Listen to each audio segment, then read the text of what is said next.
Fala galera, vamos falar de política mais uma vez? Então agora se preparem que esse vídeo vai ser muito bom. Eu vou comentar com vocês aqui o discurso do presidente Lula nas Nações Unidas, já que houve uma repercussão enorme sobre o discurso que ele fez. Estão preparados? Então vamos lá, mas antes disso, roda a vinheta aí.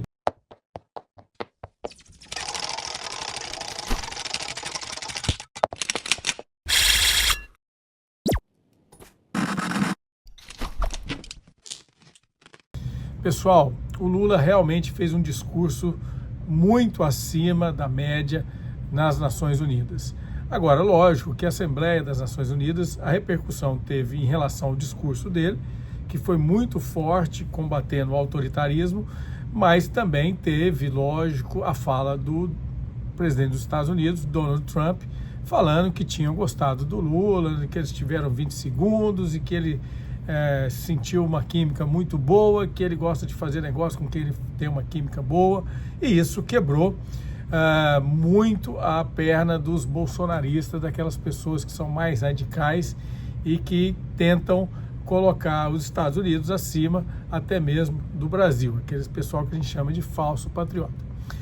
Então, houve uma repercussão geral sobre a Assembleia das Nações Unidas, talvez uma repercussão que eu nunca tinha visto em toda a minha vida. Eu já vi algumas falas boas de presidente, logo depois o presidente dos Estados Unidos vem, complementa, mas essa repercussão foi muito grande, principalmente pelo momento que a gente está, a forma com que Donald Trump está lidando com o mundo e as tarifas que foram impostas pelo Brasil, pelos Estados Unidos, de 50% de tarifas de importação por uma série de produtos nossos. Mas vamos lá, então, vamos comentar assim, principalmente o discurso do Lula. Um ponto que eu quero colocar aqui é um ex-embaixador do Brasil, ele fez uma avaliação muito boa do discurso também, isso foi publicado no UOL, está aqui para vocês verem, o embaixador Abdenur, e ele faz uma análise muito boa para quem tiver interesse em dar uma olhada nessa análise, é só você buscar lá no UOL. A minha análise aqui, eu quero fazer uma análise geral dos temas abordados e como que os temas abordados se conectam. Então, o Lula, ele começa o seu discurso, é possível dividir o discurso dele, um discurso que teve 18 minutos, para quem não assistiu, se procurar aqui no YouTube consegue achar também o discurso na íntegra, e talvez até depois de fazer essa análise aqui vocês possam ver. Mas o discurso dele foi em torno de 18 minutos e ele dividiu o discurso em duas partes, mas dando recados muito claros. E dentro dessas duas partes, ele dividiu o discurso num foco mais nacional e outro num foco mais internacional. Mas a fluência do discurso foi o mesmo. E isso é muito interessante e muito importante. Além desses dois pontos que ele soube dividir muito bem o discurso, houve também 3 pontos extremamente interessantes que ele foi até aplaudido pela Assembleia. Lembrando que a Assembleia da ONU reúne os chefes de Estado de todos os países membros, mais de 180 países membros das Nações Unidas, os chefes de Estado estavam lá. E ter um aplauso nas Nações Unidas é um diferencial muito grande e mostra a reputação muito grande no caso do chefe de Estado, que é aplaudido. Então vamos lá. Então o primeiro foco do Lula foi com o foco nacional. O que ele quis dizer dentro do discurso dele do ponto de vista nacional? Primeira coisa, ele defende, na verdade, antes de começar o foco nacional, ele dá um recado muito claro defendendo o multilateralismo.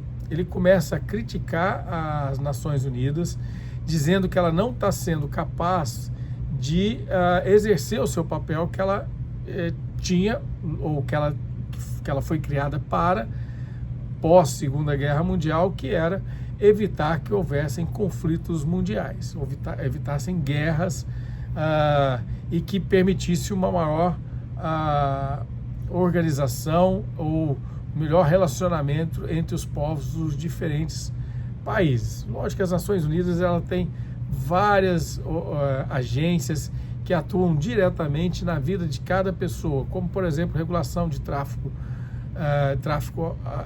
aéreo, regulação de alimentação para consumo humano, tem a FAO, tem o Códex Alimentários, tem toda a questão de doenças, a Organização Mundial da Saúde. Então, as diferentes agências das Nações Unidas são muito importantes e elas estão na vida das pessoas e as pessoas nem imaginam como.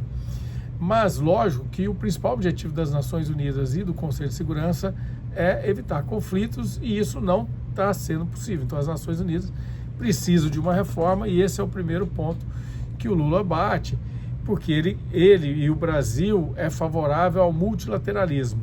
Você não ter potências hegemônicas dizendo como que o mundo deve funcionar. Então, esse foi um ponto, e logo depois desse ponto, ele começa a colocar que a falta das Nações Unidas conseguir trabalhar está permitindo que forças antidemocráticas no mundo todo cresçam. E aí ele começa a falar e já faz a conexão com o ambiente nacional, no qual ele fala de forças antidemocráticas, que vão atacando a democracia, e aí ele entra no ambiente nacional, no tema nacional, dizendo claramente que a democracia e as instituições brasileiras são inegociáveis. Elas estavam sob ataque e elas são inegociáveis, e ele não vai aceitar isso em hipótese alguma. E aí, quando ele fala isso, que a soberania e a democracia são inegociáveis, é o primeiro momento que ele foi aplaudido. E foi muito importante esse discurso, porque nós vimos, né, saiu depois, a ONU acabou divulgando uma foto onde Donald Trump estava vendo o discurso do Lula. E isso foi muito interessante, porque ele deu o recado dizendo que o Brasil e a soberania brasileira, elas são inegociáveis, assim como a nossa democracia.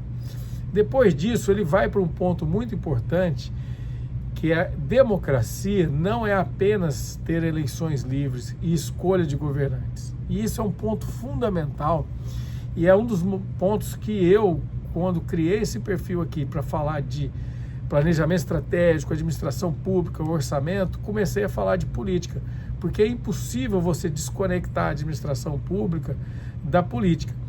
Porque na visão até do Lula, e que eu comungo com essa visão, é a seguinte: para você ter uma democracia de verdade, você não é só escolher governantes e ter eleições livres, como eu já disse. Para ele, e ele coloca isso de forma muito bem, a democracia ela só funciona quando você tem princípios básicos, né? Deixa eu pegar até o termo que ele usou aqui, direitos elementares, foi o termo que ele usou. E nesses direitos elementares ele fala de alimentação correta, alimentação saudável, sem fome. E aí ele faz uma associação que o Brasil saiu da fome no ano de 2025, e aí ele fala também sobre igualdade de gênero, trabalho de qualidade, moradia justa. Então, tudo isso são parâmetros que fazem a democracia funcionar. Porque, realmente, quando a população não está numa condição de vida adequada, você permite que discursos autoritários cresçam, e esses discursos autoritários, ou o autoritarismo, ele combate a democracia, porque o ditador ou aquela pessoa que é autoritária, ela é contra a democracia. Então, uma democracia pujante, ela tem que ter direitos elementares funcionando. Isso foi muito bom. Aí ele faz essa questão de que a pobreza é inimiga da democracia, e aí ele junta, numa outra parte do discurso dele, para finalizar esse ponto da importância nacional, ele fala sobre a regulação das redes na internet, que elas são necessárias. E aí você vincula, por exemplo, com o crescimento de forças antidemocráticas. Vocês estão conseguindo ver a associação ou a conexão de tudo isso, do discurso dele? Por isso que foi um discurso muito bom. E aí, quando você pega sobre a regulação das redes serem necessárias, e aí nós estamos falando das redes sociais, ele marca um gol para mim, porque há alguns governos que são contra a regulação das redes, e ele menciona a lei que foi aprovada no Brasil por causa do vídeo que teve lá do influenciador Felca, se não me falha a memória, sobre aquela questão de adultização de crianças e assim por diante, de vulgarização e crianças nas redes sociais, e ele fala da lei que proibiu isso. Então foi para mim muito bom, e ele, lógico que faz uma analogia de que se é crime nas redes, na internet, ou se é crime na vida real, isso se torna um crime também nas redes sociais, e dizendo que regulação não é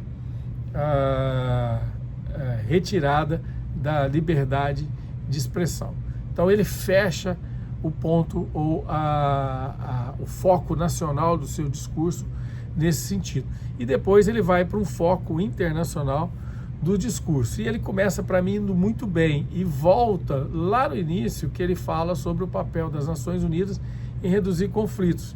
E ele começa o discurso do ambiente internacional dele dizendo que é necessário cortar gastos com guerras, e isso tem crescido muito.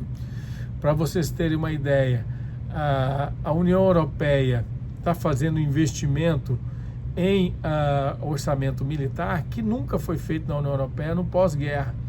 E isso muito está acontecendo porque a União Europeia não confia tanto mais nos Estados Unidos como seu protetor, no caso da OTAN, já que os Estados Unidos é o país que mais investe em forças armadas, e com o crescimento e a ousadia da Rússia invadindo a Ucrânia, a União Europeia agora falou, bom, eu tenho que me proteger, e aí há um investimento muito grande em forças armadas. E, gente, isso é um problema sério, porque na hora que a política pública direciona recursos orçamentários para defesa, para forças armadas, o recurso orçamentário sempre é limitado. Vai faltar recurso orçamentário para quê? Para educação, para saúde, para outras políticas públicas que muitas vezes são mais de interesse da população do que a defesa. Entenderam? E aí ele faz essa conexão. E, por último, ele fala, por último, nesse início da fala dele sobre temas internacionais, ele fala sobre a necessidade dos países mais ricos, que investem muito em defesa, avaliarem a dívida externa dos países mais pobres, principalmente no caso dos países africanos. Então foi bem interessante esse ponto do discurso. Um outro ponto interessante que ele faz, associando, por exemplo, a questão armamentista, é sobre o combate às drogas. E aí ele critica os Estados Unidos no que os Estados Unidos está fazendo em relação tentando ou dizendo que está combatendo traficantes de droga da Venezuela. E o Lula dá um recado muito interessante, que para combater droga não é com força armada, com marinha e com aeronáutica. Para você combater cartéis de droga, você tem que ter cooperação internacional e você tem que ter combate à lavagem de dinheiro. E isso é um gol, e a gente teve o exemplo, por exemplo, do que a Polícia Federal fez com o PCC naqueles fundos de investimento lá na Faria Lima. Então ele mandou muito bem nisso. E aí ele passa depois para um discurso, quando ele fala da Venezuela, ele começa um discurso também falando sobre de Cuba, que é inadmissível Cuba ser classificada como um país que apoia o terrorismo, e aí foi o momento que ele foi aplaudido pela segunda vez pela Assembleia. Ou seja, as pessoas concordam com ele, e realmente não faz sentido, gente. Acredito que hoje não faz o mínimo sentido as sanções e as barreiras que os Estados Unidos colocam em cima do país de Cuba. Ele emenda com Cuba, e logo depois ele faz uma crítica também a Israel. Na verdade, ele diz que Israel está fazendo um genocídio com a população palestina. Ele fala do direito da Palestina existir como um Estado soberano, e aí foi o terceiro momento que ele foi aplaudido, né? Existe muitas críticas sobre o Hamas, sobre grupos terroristas. Todo mundo tem que condenar muito mesmo o que o Hamas fez. Nada disso faz sentido. Aquilo que o Hamas fez sobre aquele ataque terrorista naquela rave foi terrível, péssimo, tem que ser execrado, mas da mesma forma com que o Hamas estava errado, Israel também está muito errado, e eu concordo com o Lula nesse ponto. O que eu discordo no discurso dele são 2 pontos. Ele não foi tão enfático quanto contra o Hamas como ele foi com Israel, e isso ele está errado. E ele não foi enfático também contra a Rússia. Acho que foi uma falha do discurso dele de não ser enfático, porque o que Israel está fazendo com a Palestina é muito grande, muito forte, mas o que a Rússia faz também não é na mesma proporção do que Israel está fazendo com o Hamas, mas o que a Rússia está fazendo com a Ucrânia também não tem sentido e deveria ser condenado pelo presidente Lula, da mesma forma que ele condena países autoritários, o autoritarismo. Ele não cita a Rússia em momento algum, pelo menos a guerra da Rússia com a Ucrânia, ele deveria ser citado. Ele fala que, ele cita a guerra, ele fala que a guerra não vai ser resolvida por forças, pelos exércitos, por forças armadas, que é necessária uma negociação, mas ele não condena o ataque da Rússia, e para mim foi uma falha no discurso dele.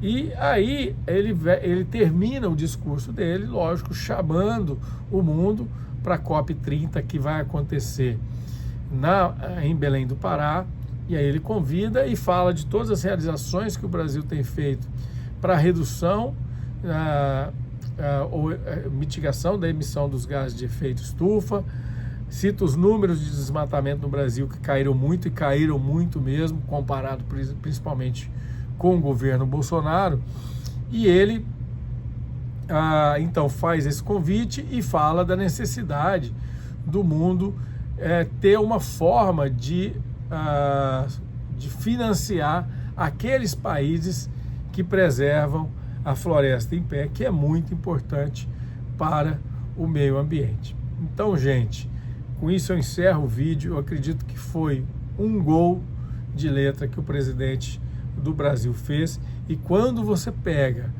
cara, tenta comparar o discurso do Lula nessa Assembleia e pega e compara o discurso com o Jair Bolsonaro.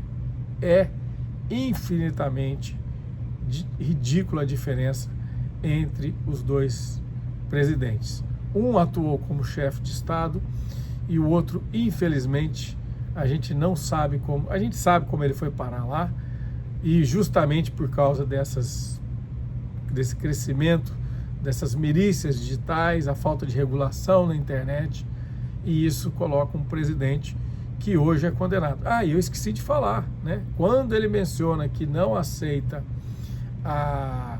o ataque à nossa soberania, ataque às nossas instituições e o judiciário, ele menciona justamente que o Brasil, pela primeira vez na sua vida, o Brasil consegue julgar de forma correta, dentro do processo do Estado Democrático de Direito, julgar um ex-líder de Estado, um ex-presidente, condenar e que vai para a cadeia por tentativa de golpe de Estado. E esse foi um momento muito importante também no discurso do Lula. Galera, se vocês gostaram desse vídeo, o que eu peço para vocês é curtir aí e não deixem de seguir o nosso canal, porque aqui a gente fala muito de política, falamos de administração pública, planejamento e orçamento. As coisas estão completamente conectadas. E a gente se vê no próximo vídeo, porque toda semana tem vídeo. Então se inscreve aí, cara pálida. Abração, gente. Até mais.